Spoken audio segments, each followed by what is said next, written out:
মানুষ যখন জন্ম নেয় তখন তার সাথে তার জিহ্বাও জন্ম নেয়। কিছু বছর পরে তার দাঁতও ওঠে, আর বৃদ্ধ অবস্থায় এই দাঁত তার সঙ্গ ছেড়ে চলে যায়, কিন্তু জিহ্বা তখনও সঙ্গ দেয়। কারণ দাঁত কঠোর হয় কিন্তু জিহ্বা কোমল হয়। ঠিক সেরকমই আপনি আপনার অস্তিত্ব বেশি সময় অবধি অক্ষুণ্ণ রাখতে চাইলে আপনাকে জিহ্বার মতো কোমল আর নমনীয় হতে হবে, যাতে যেমনই পরিস্থিতি আপনার সম্মুখে আসুক, চড়াই আসুক বা উতরাই, দুঃখ আসুক অথবা সুখ, ক্ষতি হোক বা লাভই হোক, আপনার অস্তিত্ব যেন না ক্ষুণ্ণ হয়। কঠোর হওয়ার ফলে আপনার ভেঙে পড়ার সম্ভাবনা অনেক বেড়ে যায়। সমস্যা যেমনই হোক, দুঃখ আসুক অথবা সুখ, কোমলতার সাথে সাহসের সাথে তার সম্মুখীন হন। রাধা রাধা। মন্থন। আমরা সবাই এটাই জানি যে অমৃত পাওয়ার জন্য সমুদ্র মন্থন করা হয়েছিল, কিন্তু এর পিছনে যে মহান উদ্দেশ্য ছিল তা বেশিরভাগ লোকই বোঝে না। আজ সেই মহান উদ্দেশ্য আমি আপনাদের বুঝিয়ে বলছি। আমাদের জীবনে এই অমৃত লাভ করার জন্য পথপ্রদর্শক হয় মন্থন। তারপরে আমরা করি প্রতিজ্ঞা, তারপর নিই প্রস্তুতি, যেটা দেবতারা আর অসুরেরা একসাথে করেছিলেন। তারপর আমরা করি চেষ্টা।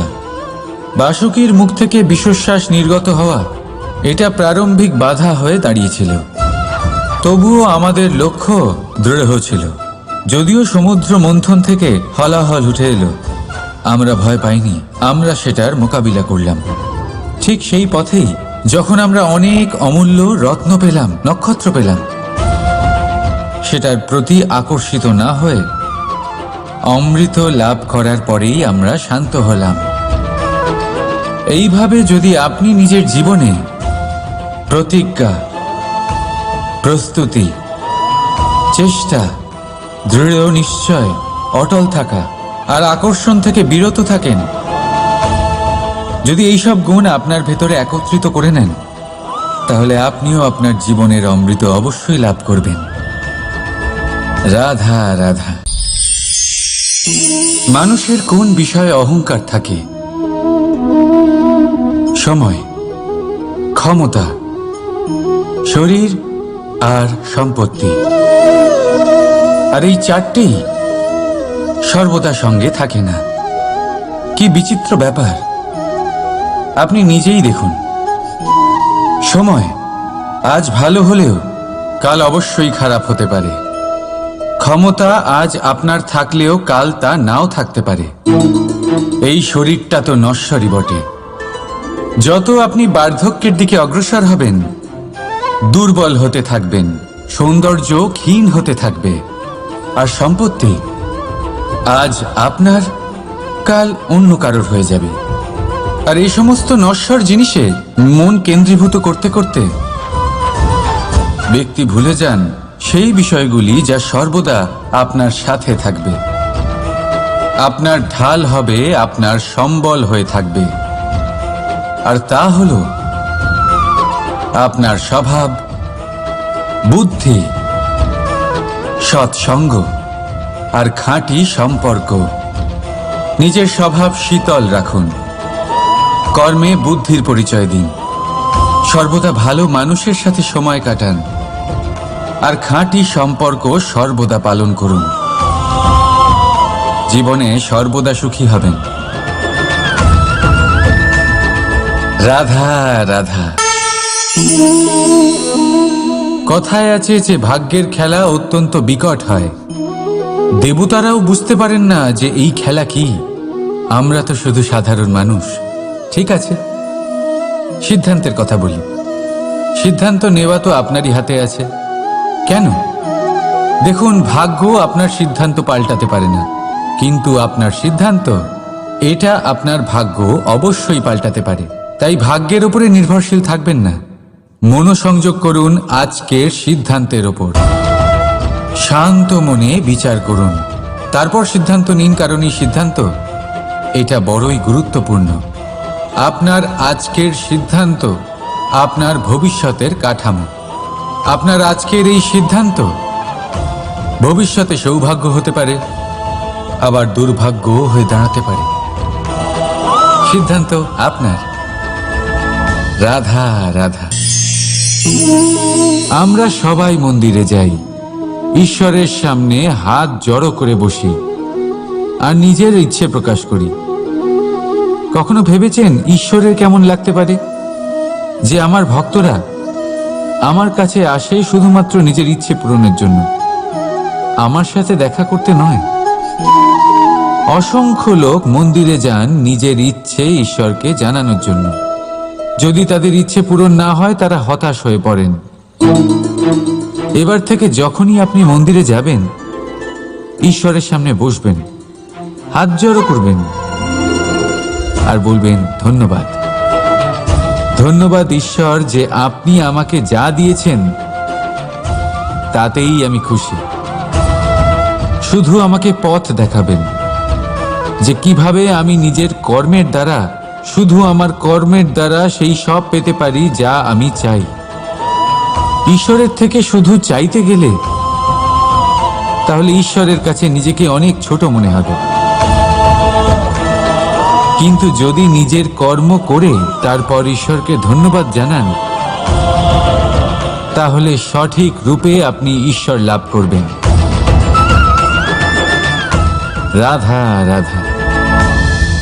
আশ্চর্য ব্যাপার, তাই না? আমাদের সবসময় আমাদের নাম ধরে ডাকা হয়, নাম দিয়েই আমাদের পরিচয়।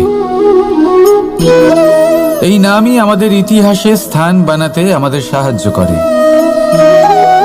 সুনাম অর্জন করতে মানুষ কি না করে থাকে, নামে যাতে কলঙ্ক না লাগে তার জন্য মানুষ কি না করে থাকে।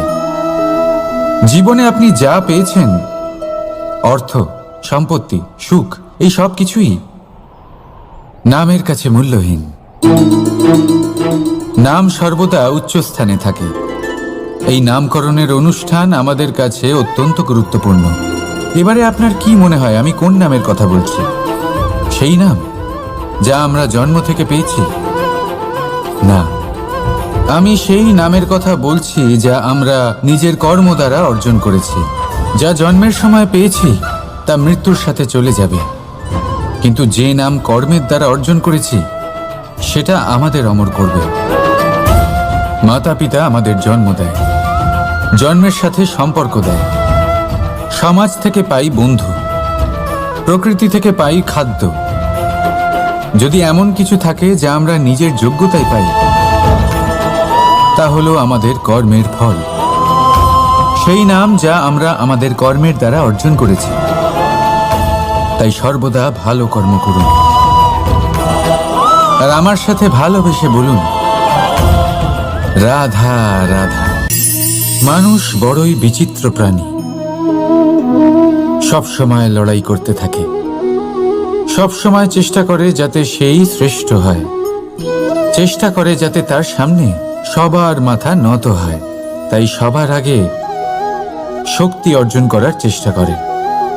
সে শক্তি অর্জন করেও নেয় আর তারপর ভয় দেখিয়ে সবাইকে নিজের সামনে নত করে। কিন্তু একটা গুরুত্বপূর্ণ কথা ভুলে যায়, বুঝতেই পারে না। দেখুন, আমি আপনাকে একটা উদাহরণ দিই। আপনি নিশ্চয়ই বৃক্ষ এবং তার ডালপালা দেখেছেন, যা ফলের ভারে নিচু হয়ে যায়। ফল পড়ে গেলে আবার সে উঠে যায়, তারপর আরও একটা ফল হয়, সেটাও পড়ে গেলে আবার উঠে যায়, সর্বদা নত থাকে না। কখনো হাঁটতে গিয়ে আপনি নিশ্চয়ই দেখে থাকবেন যে আপনার পা কোনো ফুলের ওপরে পড়লে তা নত হয়ে যায়, কিন্তু যেই আপনি পা সরাবেন সেই ফুল আবার উঠে দাঁড়ায়। একটা অত্যন্ত গুরুত্বপূর্ণ কথা মনে রাখবেন, যে শির ভয়ভীত হয়ে আপনার সামনে নত হয়, সেই শিরই বিরোধিতা করতে সবার আগে দাঁড়াবে। আপনি জিতে নিন, সবাইকে জিতে নিন, কিন্তু ক্ষমতার দ্বারা নয়। তাদের জিতুন প্রেমের সাহায্যে। রাধা রাধা। ঈশ্বর লতা পাতাকে দাঁড়িয়ে থাকার শক্তি দেননি, ঈশ্বর এই শক্তি দিয়েছেন বৃক্ষকে।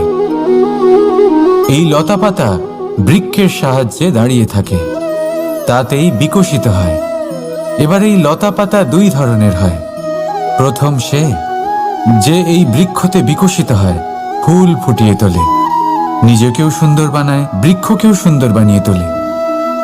দ্বিতীয় সে যে বৃক্ষকে পুরোপুরি শুকিয়ে দেয়, তার প্রাণ শক্তি তার থেকে কেড়ে নেয়, আর শেষে নিজেও ধ্বংস হয়ে যায়। তাই মনে রাখবেন, যে ব্যক্তি সবসময় আপনার সাথে থাকে, সবসময় আপনার সম্বল হয়ে থাকে, সবসময় সে আপনাকে সাহায্য করে, আর যদি আপনি তার সাথে ছলনা করেন, আপনার অন্ত নিশ্চিত। এরকম কখনো করবেন না। সেই ব্যক্তিকে ভালোবাসা দিন, সম্মান দিন, আর আমার সাথে প্রসন্ন হয়ে বলুন, রাধা রাধা। কখনো আপনি কোনো কুমোরকে দেখেছেন যারা মাটির পাত্র বানায়? প্রথমে সে ভিজে মাটি মাখে, তারপর তাকে গড়ে, তারপর তাকে চাকায় দিয়ে সঠিক আকার দেয়। যদি আকার ঠিক না হয় তা তক্ষুনি ঠিক করে দেয়, কারণ সে এটা জানে যে একবার এটা আগুনের তাপে দিয়ে দিলে, একবার এটা শুকিয়ে গেলে তারপরে এর আকার কখনোই বদলানো যায় না। এখানে লুকিয়ে আছে একটা শিক্ষা, সমস্ত মাতা পিতার জন্য একটা শিক্ষা। মাতা পিতাও তো এরকমই হন। তাদের নিজেদের সন্তানকে সঠিক সময় মতো শ্রেষ্ঠ শিক্ষা দেওয়া উচিত। মাতা পিতা যেন কখনো তাদের বিধাতা না হতে চান, কিন্তু প্রতিটা মুহূর্তে সবসময় চেষ্টা করুন তাদের সঠিক পথ দেখানোর। কখনো কোমলতা দিয়ে, কখনো ভালোবাসা দিয়ে, আর কখনো কঠোর হয়ে তার জীবনকে, তার ব্যক্তিত্বকে আকার দেওয়ার চেষ্টা করুন। কারণ যেমন মাটি একবার শুকিয়ে গেলে তারপর সেই পাত্রের আকার বদলানো যায় না, ঠিক সেইভাবেই আয়ুর বৃদ্ধির সাথে সন্তানের শিক্ষা কখনোই বদলানো যায় না। তা মনে রাখবেন। রাধা রাধা। আপনি কি কখনো কোনো প্রজাপতি দেখেছেন? ভালো নিশ্চয়ই লাগে। আসলে প্রজাপতি কার না ভালো লাগে? ছোট হোক বা বড়, প্রজাপতিকে সবার ভালো লাগে। এবারে ভাবুন, এই প্রজাপতির সূত্রপাত কি করে হয়? এই প্রজাপতি শুরু হয় একটা গুটি থেকে, যেখানে সে সুরক্ষিত থাকে। গুটি ভেঙে যখন সে এই সংসারে আসে, তখন একটা কীট রূপে থাকে। কীট যে ভূমির ওপরে চলাচল করে, যে বৃক্ষের পাতার ওপরে সুরক্ষিত থাকে। তারপরে তার মধ্যে আসে আরো একটা পরিবর্তন, তার ডানা গজায়। তখনই সে প্রজাপতি হয়। তখন সে খোলা আকাশে উড়ে বেড়াতে পারে। সুন্দর সুন্দর পুষ্প থেকে সে মধু পান করে। কখনো ভেবেছেন যে প্রজাপতি ছাড়া আর কেউ এটা পারে না কেন? কারণ সে সেই গুটি থেকে বেরোতে পারে। যদি সে সেই গুটি থেকে নাই বেরোতো, সে উড়তেই পারত না, কখনো প্রজাপতি হতেই পারত না। আমাদের সাথেও ঠিক এটাই হয়। আমরা সবসময় সেখানেই থাকতে চাই যেখানে আমরা সুরক্ষিত থাকি। সেই সুরক্ষা চক্রেই আমরা থাকতে চাই, কিন্তু এই বিকাশ সুরক্ষা সীমা পার হওয়ার পরেই অর্জন করা যায়। তাই যদি আপনি জীবনে বড় কিছু করতে চান, মহান কাজ করতে চান, নিজের ব্যক্তিত্ব তৈরি করতে চান, তাহলে এই সুরক্ষা চক্র ভুলে যান। সুরক্ষা সীমা লঙ্ঘন করুন, এগিয়ে যান। প্রতিকূলতার সম্মুখীন হন, কঠিন পরিস্থিতির সম্মুখীন হন, সাহস করে এগিয়ে চলুন, আরো শক্তিশালী হয়ে উঠুন। তবেই আপনি জীবনে কিছু করতে পারবেন, তবেই আপনার ডানা গজাবে, আর তবেই আপনি এই সুন্দর আকাশে উড়ে বেড়াতে পারবেন। রাধা রাধা। আমাদের কোনো স্থানে পৌঁছতে গেলে একটা মাধ্যমের প্রয়োজন হয়। কিছু মানুষ এই মাধ্যমকে রাস্তা বলে, কেউ পথ বলে, আবার কেউ বলে সরণি। মানুষ নিজের লক্ষ্যে পৌঁছানোর জন্য এই পথেরই খোঁজে থাকে। কিন্তু মানুষ একটা কথা বুঝতে পারে না, যে এই পথে এগোতে গেলে এই পথকে পিছনে ঠেলাও অত্যন্ত প্রয়োজন। যদি এটা করার ক্ষমতা আপনার না থাকে, তাহলে আপনার পথ আপনাকে লক্ষ্যে পৌঁছতে দেবে না। দ্বিতীয় কথা, যদি নিরন্তর চেষ্টা আপনি করতে পারেন, যদি সেই ক্ষমতা আপনার মধ্যে থাকে, তাহলে আপনি যখন চাইবেন, যেখানে চাইবেন, নিজের পথ নিজেই বানাতে পারবেন। রাধা রাধা। আমাদের সব থেকে ভালো লাগে বিজয়, সব থেকে অপ্রিয় হলো পরাজয়। কিন্তু আপনাকে একটা কথা বলে দিই, হার নামক কোনো পরিণাম হয়ই না।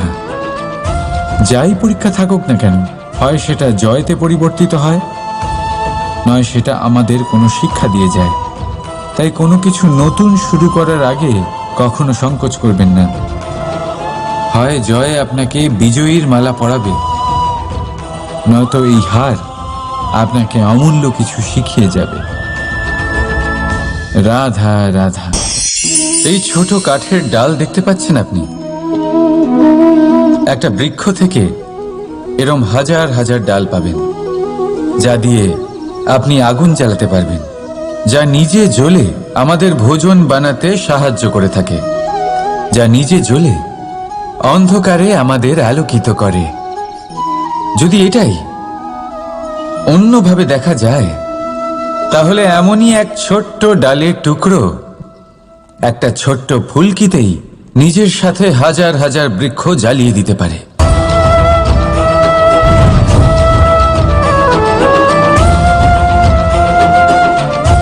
পার্থক্য কোথায়?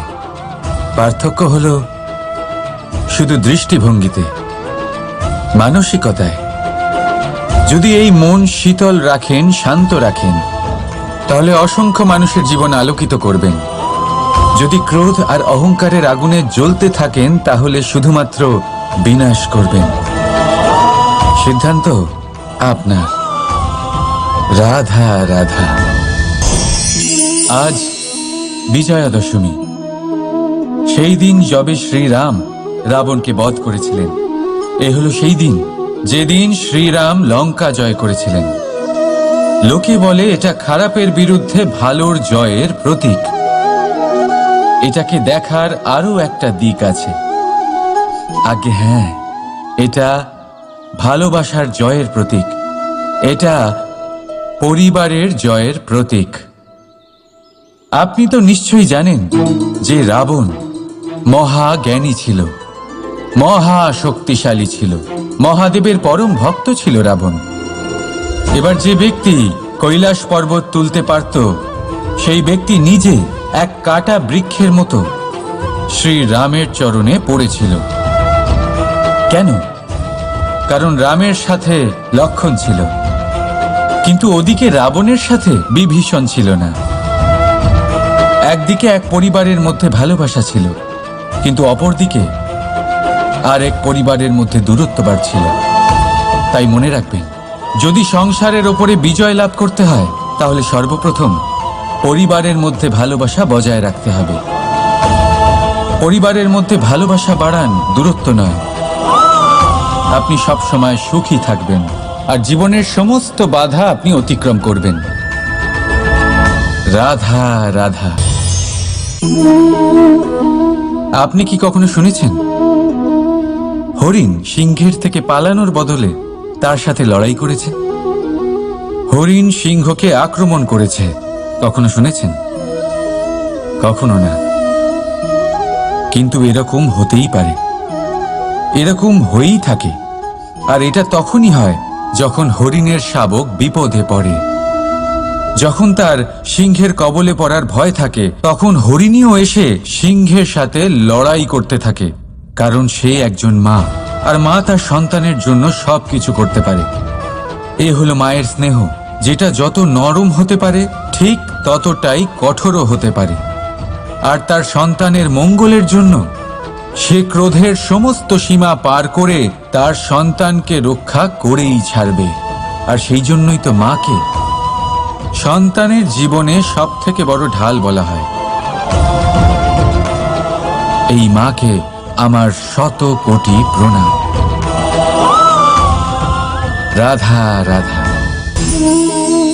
নবরাত্রির শুভ সূচনা হয়ে গেছে, আর এই সময় অত্যন্ত শুভ, কারণ এই সময় জগৎ মাতার সাথে জড়িত। মা কত ছোট একটা শব্দ, কিন্তু যদি ভালোভাবে দেখেন তাহলে সমগ্র সংসার এই শব্দের মধ্যে লুকিয়ে। মা যে তার সন্তানের জন্য যথাসম্ভব চেষ্টা করে, সবকিছু করতে প্রস্তুত থাকে। মা যার সব থেকে বড় গুণ অটল থাকা, মনের মধ্যে না কোনো অসৎ উদ্দেশ্য, না কোনো ভেদাভেদ, না কোনো ছল চাতুরি। বড়ই সরল হয় এই মা। সন্তান যদিও বা মিছে মিছে কেঁদে ওঠে, মায়ের মনে হয় সন্তানের হয়তো সত্যিই খিদে পেয়েছে। মা জন্মদাত্রী হোক বা পালিকাই হোক, স্বর্গ, এই স্বর্গ আমরা মায়ের চরণের তলায় খুঁজে পাই। তাই এই মাকে আমাদের শত কোটি প্রণাম। রাধা রাধা। সহনশীলতা মায়ের দ্বিতীয় সব থেকে বড় গুণ। কথায় আছে যে পৃথিবীর থেকে বেশি সহ্য শক্তি আর কারণ নেই। তাকে কর্ষণ করার পরেও পৃথিবী আমাদের ফসল প্রদান করে, কিন্তু মা, এই মা পৃথিবীর থেকে কম কিছু সহনশীল নয়। একবার ভেবে দেখুন, 9 মাস অবধি সন্তানকে নিজের গর্ভে ধারণ করে।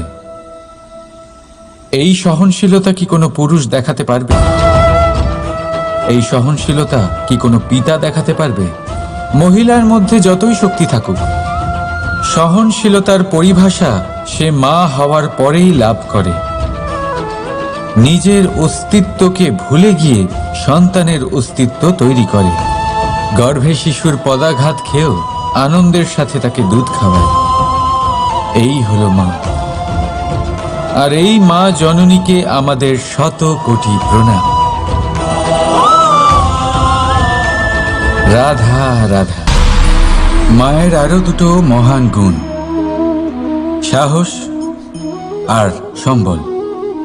সাহস এটা যে সে তার সন্তানের জন্য সব কিছু করতে পারে, আর সম্বল যে সে তার সন্তানকে কখনো ভেঙে পড়তে দেবে না। একবার ভেবে দেখুন, যখনই আপনি আহত হন, চিৎকারের আগে মায়ের নাম কেন আসে?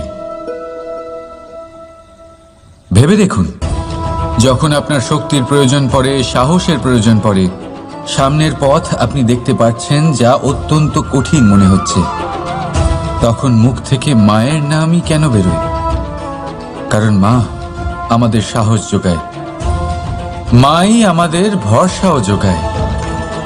মা জানেন কি করে আমাদের আঙুল ধরে আমাদের হাঁটতে শেখাতে হবে। মা এটাও জানে যে কিভাবে কান ধরে আমাদের সঠিক পথে নিয়ে আসতে হবে। এই রকম সাহসী মায়েদের আমার শত কোটি প্রণাম। রাধা রাধা। মায়ের আরেকটা সব থেকে মহান গুণ, পরিস্থিতির সাথে নিজেকে মানিয়ে নেওয়ার অদ্ভুত শক্তি। যেভাবে একজন মা নিজেকে মানিয়ে নিতে পারেন, আর কেউ তা পারে না। মা একটা বিশাল নদীর মতো, যার গতিবেগ অপরিসীম, কিন্তু অহংকার একটুও নেই। যেভাবে একটা নদী পথের অনুকূলে প্রবাহিত হয়, সেভাবে একজন মা নিজের সন্তানের স্নেহে ঢলে পড়ে, পরিস্থিতি যাই হোক না কেন। সন্তানের ঘুমানোর সময়ের সাথে নিজের ঘুমানো, সন্তানের জাগার সময়ের সাথে নিজের জেগে ওঠা, সন্তানের পছন্দ মতো খাবার সে নিজের পছন্দের খাবার বানিয়ে নেয়। এটা মায়ের আঁচলই বটে, যা রোদে ছায়া হয়ে আসে, যা শীতে কম্বলের কাজ করে। মা মা এমন হয় যে সন্তানের যাতে ঘুম না ভাঙে, সেই জন্য সে এক পাশ হয়ে ঘুমানোর অভ্যেস করে নেয়। আর পরিস্থিতির সাথে শুধুমাত্র সেই মানিয়ে নিতে পারে যে সন্তানকে প্রকৃত ভালোবাসে। এই মাকে আমার শত কোটি প্রণাম। রাধা রাধা। করুণা, করুণা সেই অনুভূতি যার থেকে এই সংসারের সমস্ত অনুভূতির জন্ম হয়। আর এই সমগ্র সংসার মায়ের থেকে জন্ম নেয়। মাই সেই ব্যক্তি যিনি করুণার সাগর। সন্তানকে দেখেই উনি বুঝে যান যে তার বিড়ম্বনা কিসের, তার কিসের প্রয়োজন। সন্তানের চোখে যদি উনি জল দেখেন, সেটা দেখেই উনি বুঝে যান যে সন্তানের শরীরের কোন অংশে সে আঘাত পেয়েছে। সন্তানের কিছু না বলা সত্ত্বেও মা বুঝে যান যে আজ আহারে সন্তান কি খেতে চায়। ইনি হলেন মা। মা করুণার সব থেকে বড় রূপ। আর আজকের যুগে মানুষেরা জীবনে একটু এগিয়ে গেলেই মাকে পেছনেই ফেলে আসে, মাকে ভুলেই যায় তারা। এই ভুল আপনি কখনোই করবেন না, কখনোই করবেন না। কারণ মা সেই করুণা যে আপনার জীবন থেকে চলে গেলে তারপরে আপনি জীবন অবশ্যই যাপন করবেন, কিন্তু কখনোই জীবন বাঁচতে পারবেন না। তারপরে আপনার জীবন থেকে আপনার এই মূল্যায়ন, আপনার জীবন থেকে করুণার এই অনুভূতি, সেটাও আপনি হারিয়ে ফেলবেন। আপনার মা সব থেকে গুরুত্বপূর্ণ। যদি মাকে হারিয়ে ফেলেন তাহলে বুঝবেন সব হারিয়ে ফেলেছেন। তাই মাকে সর্বদাই মনে রাখবেন, সর্বদাই তাকে ভালোবাসুন। আর আমার সাথে বলুন রাধা রাধা। মানুষ যখন জন্ম নেয় তখন তার সাথে তার জিহ্বাও জন্ম নেয়। কিছু বছর পরে তার দাঁতও ওঠে, আর বৃদ্ধ অবস্থায় এই দাঁত তার সঙ্গ ছেড়ে চলে যায়। কিন্তু জিহ্বা তখনও সঙ্গ দেয়, কারণ দাঁত কঠোর হয় কিন্তু জিহ্বা কোমল হয়। ঠিক সেরকমই আপনি আপনার অস্তিত্ব বেশি সময় অবধি অক্ষুণ্ণ রাখতে চাইলে আপনাকে জিহ্বার মতো কোমল আর নমনীয় হতে হবে, যাতে যেমনই পরিস্থিতি আপনার সম্মুখে আসুক, চড়াই আসুক বা উতরাই, দুঃখ আসুক অথবা সুখ, ক্ষতি হোক বা লাভই হোক, আপনার অস্তিত্ব যেন না ক্ষুণ্ণ হয়। কঠোর হওয়ার ফলে আপনার ভেঙে পড়ার সম্ভাবনা অনেক বেড়ে যায়। সমস্যা যেমনই হোক, দুঃখ আসুক অথবা সুখ, কোমলতার সাথে সাহসের সাথে তার সম্মুখীন হন। রাধা রাধা। মন্থন। আমরা সবাই এটাই জানি যে অমৃত পাওয়ার জন্য সমুদ্র মন্থন করা হয়েছিল, কিন্তু এর পিছনে যে মহান উদ্দেশ্য ছিল তা বেশিরভাগ লোকই বোঝে না। আজ সেই মহান উদ্দেশ্য আমি আপনাদের বুঝিয়ে বলছি। আমাদের জীবনে এই অমৃত লাভ করার জন্য পথপ্রদর্শক হয় মন্থন। তারপরে আমরা করি প্রতিজ্ঞা, তারপর নিই প্রস্তুতি, যেটা দেবতারা আর অসুরেরা একসাথে করেছিলেন। তারপর আমরা করি চেষ্টা। বাসুকীর মুখ থেকে বিশ্বশ্বাস নির্গত হওয়া এটা প্রারম্ভিক বাধা হয়ে দাঁড়িয়েছিল, তবুও আমাদের লক্ষ্য দৃঢ় ছিল। যদিও সমুদ্র মন্থন থেকে হলাহল উঠে এলো, আমরা ভয় পাইনি, আমরা সেটার মোকাবিলা করলাম। ঠিক সেই পথেই যখন আমরা অনেক অমূল্য রত্ন পেলাম, নক্ষত্র পেলাম, সেটার প্রতি আকর্ষিত না হয়ে অমৃত লাভ করার পরেই আমরা শান্ত হলাম। এইভাবে যদি আপনি নিজের জীবনে প্রতিজ্ঞা, প্রস্তুতি, চেষ্টা, দৃঢ় নিশ্চয়, অটল থাকা আর আকর্ষণ থেকে বিরত থাকেন, যদি এইসব গুণ আপনার ভেতরে একত্রিত করে নেন, তাহলে আপনিও আপনার জীবনের অমৃত অবশ্যই লাভ করবেন। রাধা রাধা। মানুষের কোন বিষয়ে অহংকার থাকে? সময়, ক্ষমতা, শরীর আর সম্পত্তি। আর এই চারটেই সর্বদা সঙ্গে থাকে না। কি বিচিত্র ব্যাপার! আপনি নিজেই দেখুন। সময় আজ ভালো হলেও কাল অবশ্যই খারাপ হতে পারে। ক্ষমতা আজ আপনার থাকলেও কাল তা নাও থাকতে পারে। এই শরীরটা তো নশ্বরই বটে। যত আপনি বার্ধক্যের দিকে অগ্রসর হবেন, দুর্বল হতে থাকবেন, সৌন্দর্য ক্ষীণ হতে থাকবে। আর সম্পত্তি আজ আপনার, কাল অন্য কারোর হয়ে যাবে। আর এই সমস্ত নশ্বর জিনিসে মন কেন্দ্রীভূত করতে করতে ব্যক্তি ভুলে যান সেই বিষয়গুলি যা সর্বদা আপনার সাথে থাকবে, আপনার ঢাল হবে, আপনার সম্বল হয়ে থাকবে। আর তা হল আপনার স্বভাব, বুদ্ধি, সৎসঙ্গ আর খাঁটি সম্পর্ক।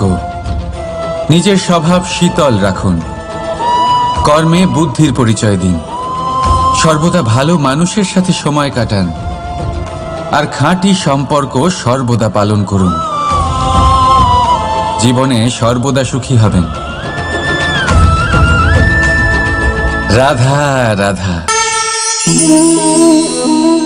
কথায় আছে যে ভাগ্যের খেলা অত্যন্ত বিকট হয়। দেবতারাও বুঝতে পারেন না যে এই খেলা কি। আমরা তো শুধু সাধারণ মানুষ। ঠিক আছে, সিদ্ধান্তের কথা বলি। সিদ্ধান্ত নেওয়া তো আপনারই হাতে আছে। কেন? দেখুন, ভাগ্য আপনার সিদ্ধান্ত পাল্টাতে পারে না, কিন্তু আপনার সিদ্ধান্ত, এটা আপনার ভাগ্য অবশ্যই পাল্টাতে পারে। তাই ভাগ্যের উপরে নির্ভরশীল থাকবেন না। মনোসংযোগ করুন আজকের সিদ্ধান্তের ওপর। শান্ত মনে বিচার করুন, তারপর সিদ্ধান্ত নিন, কারণ এই সিদ্ধান্ত এটা বড়ই গুরুত্বপূর্ণ। আপনার আজকের সিদ্ধান্ত আপনার ভবিষ্যতের কাঠামো। আপনার আজকের এই সিদ্ধান্ত ভবিষ্যতে সৌভাগ্য হতে পারে, আবার দুর্ভাগ্য হয়ে দাঁড়াতে পারে। সিদ্ধান্ত আপনার। রাধা রাধা। আমরা সবাই মন্দিরে যাই, ঈশ্বরের সামনে হাত জড়ো করে বসি আর নিজের ইচ্ছে প্রকাশ করি। কখনো ভেবেছেন ঈশ্বরের কেমন লাগতে পারে যে আমার ভক্তরা আমার কাছে আসে শুধুমাত্র নিজের ইচ্ছে পূরণের জন্য, আমার সাথে দেখা করতে নয়? অসংখ্য লোক মন্দিরে যান নিজের ইচ্ছে ঈশ্বরকে জানানোর জন্য। যদি তাদের ইচ্ছে পূরণ না হয় তারা হতাশ হয়ে পড়েন। এবার থেকে যখনই আপনি মন্দিরে যাবেন, ঈশ্বরের সামনে বসবেন, হাত জড়ো করবেন আর বলবেন, ধন্যবাদ, ধন্যবাদ ঈশ্বর যে আপনি আমাকে যা দিয়েছেন তাতেই আমি খুশি। শুধু আমাকে পথ দেখাবেন যে কিভাবে আমি নিজের কর্মের দ্বারা, শুধু আমার কর্মের দ্বারা সেই সব পেতে পারি যা আমি চাই। ঈশ্বরের থেকে শুধু চাইতে গেলে তাহলে ঈশ্বরের কাছে নিজেকে অনেক ছোট মনে হবে।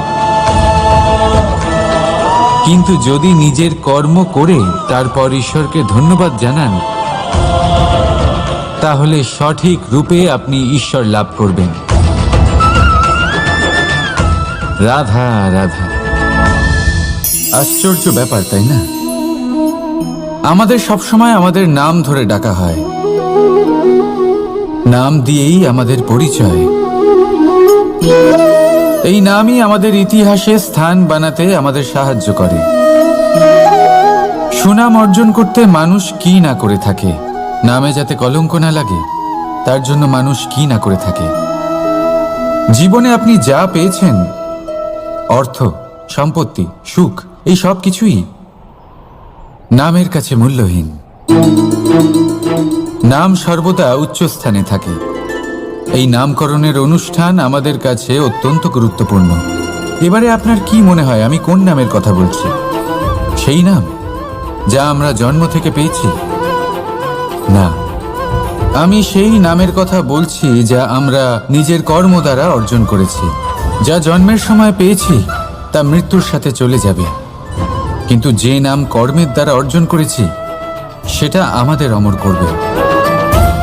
মাতা পিতা আমাদের জন্ম দেয়, জন্মের সাথে সম্পর্ক দেয়, সমাজ থেকে পাই বন্ধু, প্রকৃতি থেকে পাই খাদ্য। যদি এমন কিছু থাকে যা আমরা নিজের যোগ্যতায় পাই, তা হলো আমাদের কর্মের ফল। সেই নাম যা আমরা আমাদের কর্মের দ্বারা অর্জন করেছি। তাই সর্বদা ভালো কর্ম করুন আর আমার সাথে ভালোবেসে বলুন, রাধা রাধা। মানুষ বড়ই বিচিত্র প্রাণী, সব সময় লড়াই করতে থাকে, সব সময় চেষ্টা করে যাতে সেই শ্রেষ্ঠ হয়, চেষ্টা করে যাতে তার সামনে সবার মাথা নত হয়। তাই সবার আগে শক্তি অর্জন করার চেষ্টা করে। সে শক্তি অর্জন করেও নেয় আর তারপর ভয় দেখিয়ে সবাইকে নিজের সামনে নত করে। কিন্তু একটা গুরুত্বপূর্ণ কথা ভুলে যায়, বুঝতেই পারে না। দেখুন, আমি আপনাকে একটা উদাহরণ দিই। আপনি নিশ্চয়ই বৃক্ষ এবং তার ডালপালা দেখেছেন, যা ফলের ভারে নিচু হয়ে যায়। ফল পড়ে গেলে আবার সে উঠে যায়, তারপর আরও একটা ফল হয়, সেটাও পড়ে গেলে আবার উঠে যায়, সর্বদা নত থাকে না। কখনো হাঁটতে গিয়ে আপনি নিশ্চয়ই দেখে থাকবেন যে আপনার পা কোনো ফুলের ওপরে পড়লে তা নত হয়ে যায়, কিন্তু যেই আপনি পা সরাবেন সেই ফুল আবার উঠে দাঁড়ায়। একটা অত্যন্ত গুরুত্বপূর্ণ কথা মনে রাখবেন, যে শির ভয়ভীত হয়ে আপনার সামনে নত হয়, সেই শিরই বিরোধিতা করতে সবার আগে দাঁড়াবে। আপনি জিতে নিন, সবাইকে জিতে নিন, কিন্তু ক্ষমতার দ্বারা নয়। তাদের জিতুন প্রেমের সাহায্যে। রাধা রাধা। ঈশ্বর লতা পাতাকে দাঁড়িয়ে থাকার শক্তি দেননি, ঈশ্বর এই শক্তি দিয়েছেন বৃক্ষকে।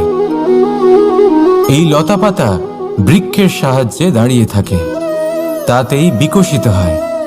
এবার এই লতা পাতা দুই ধরনের হয়।